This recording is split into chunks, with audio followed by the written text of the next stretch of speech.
Hey, it's girl Caribgem here with my personal documentary. This is part 3.5. I kind of had a little bit of a meltdown today, in a sense.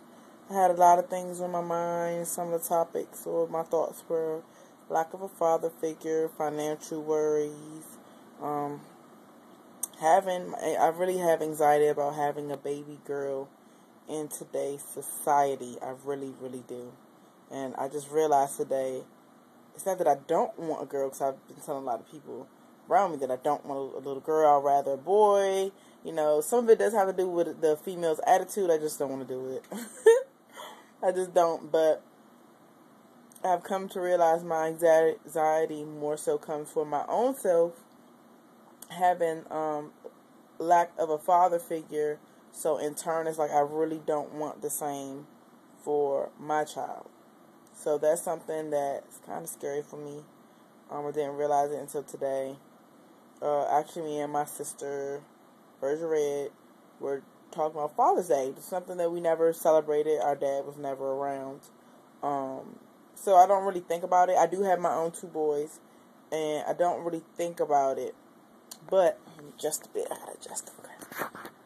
But, I started thinking about it when I talked to her. She told me she was feeling kind of sad. You know, we have a lot of friends that do have a father in their life, don't have a father in their life, have a father that's there but not really there. There's a bunch of different situations with the people that we know that, you know, do and don't have a father. But it was more so once she, I guess, brought it to my attention the week following Father's Day, I kind of just started thinking about it. I'm like, you know, a lot of the decisions I've made, i.e. the choices in men, male friends, just stuff in general, dealing with men, people I do business with.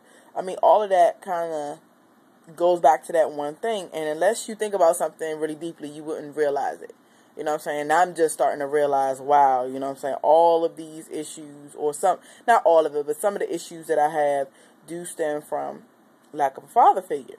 Now, that's not to say that lack of a father, but that's not to say I didn't have father figures around me. I did. They weren't constant or consistent, but there were some men in my life who made a positive impact, and I thank them for that. But just that consistency as a child, you want that. You really, really want that as a child, to have a consistency with both parents, not just your father, because some people out there that don't have a consistent mother, but I'm just talking about dads right now, because that's where I can relate. But it's like, I just feel that I would have made a lot of better choices when it came to personal relationships with men, such as not lowering my standards. You know what I'm saying? Not lowering my standards in the characteristics I want in a man, or how they treat me. Because if I had a real father figure around, I would have known from early on, or earlier than when I realized it, that you're supposed to have high standards. You're supposed to have a certain set of guidelines or things that you want in a significant other, and you're supposed to stick to it.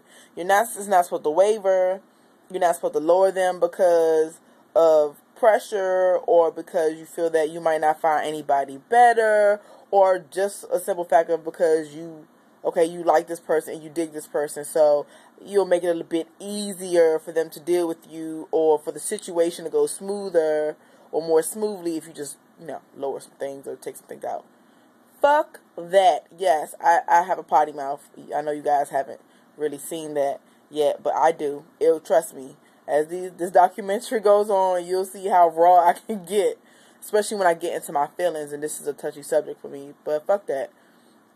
Who's to say? If they can't deal with who you are, what your standards are, and the things you like, then they can keep it moving. Plain and simple. They can keep it moving. And if that means you being alone or being lonely, whichever category it falls in, then so be it. Now, I never felt that I really had a problem with being alone or being lonely. It really doesn't bother me, or I thought it didn't. I'm not the type of person to be sitting around talking about how, you know, alone I feel, or I need a man. I've never felt I've needed a man. I've had more men than not tell me that when I do have a relationship with men, I don't make them really feel needed, or I make them feel like there's no place in my life for them. No, that goes back to not having a father. Because since I didn't have one, my evaluation of my situation is, since I didn't have one, and I was taught to be very self-sufficient at a young age.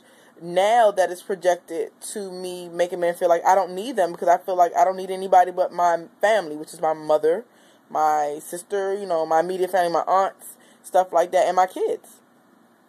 So, just without going a bit deeper, and I will touch on a lot of these topics over and over again and just go further with them, but that was really bothering me. Everybody has financial worries. Now, I have a baby on the way. I have a new life in me on the way, and every time I've gone through a pregnancy, I've had a reality check. So, like, this is just my mind going through its thoughts and its normal processes, but it's like, okay, I need to start. Not that I haven't started, but I need to save up more for this baby. I need to make consistent money. It's not that I don't make money. It just, for me, it needs to be consistent, because I don't have a 9-to-5. Wild Radio, After Service Detailing, Women of Wisdom Inc., these are the 3 businesses I have. That's my bread and butter. If I make money from them, I make money from them. Excuse me. If I don't, I don't. So, it's just it could be very emotional for me to deal with finances and having to go through the county to get certain things, and they're full of shit. I was thinking about that.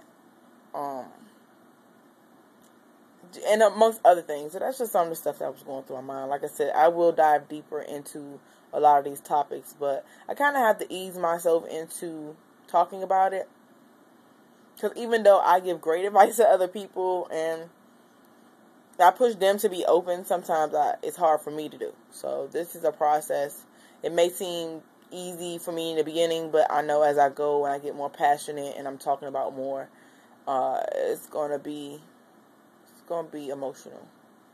I don't think I'm going to cry or anything on camera, but hey, you never know. Never say never. I don't know what I'm going to do.